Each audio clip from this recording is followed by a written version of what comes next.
Секој ден да гледам овде и не верувам дека нема човек кој не знае или не доживеел селективна правда и двојни аршини. Јас на таа тема немам што да ви кажам, затоа што вие сте свесни и затоа сте тука вечерва. Затоа сте секоја вечер тука. Страшно е што ова судство ги доби сите можни потребни работи за да биде самостојно.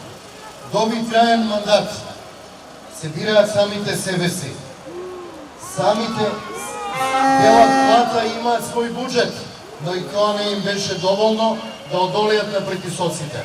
Драги мои, не постои земја во светот во која извршната власт не сака да стави рака. И тоа е нормално. Судството е исклучително битна работа, но судиите во другите земји знаат да одолеат на тој притисок. Нашите не знаат.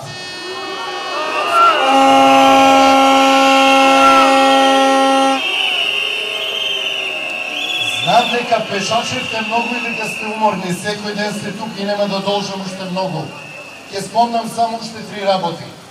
Томче Кежаровски доби 4,5 години за загрозување и одавање на идентитет на заштитен сведок.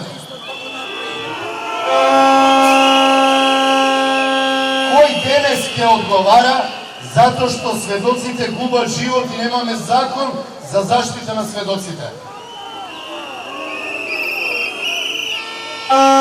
Председателот Иванов помилуваше луѓе.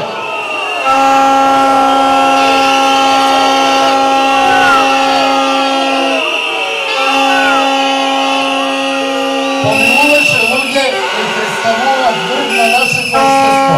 Помилуваше политичка структура и нивни соработници, без да бараат као што тврдат, без да имаат полномошта. Пред една недела поднесов барање за 2200 осудени лица, кои не бараат утре да излезат на улица, бараат да им се намалат казните 30%. Беше одговорено, поднесите полномошна и секој поединечно да бара. Тоа ли е правда?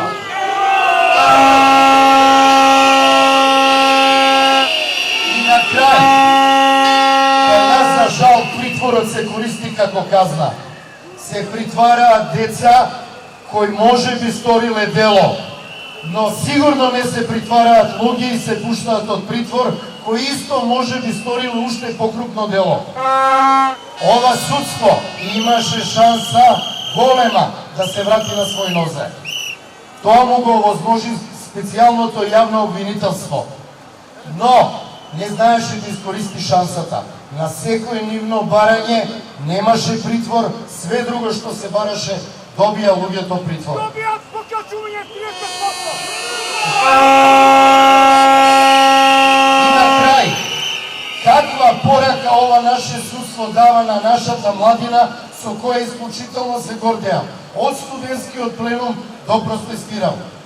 Им кажува, бидите член на партија за да не одговарате и не одите во притвор. Срамно. Епа, ако нема правда, нема мир.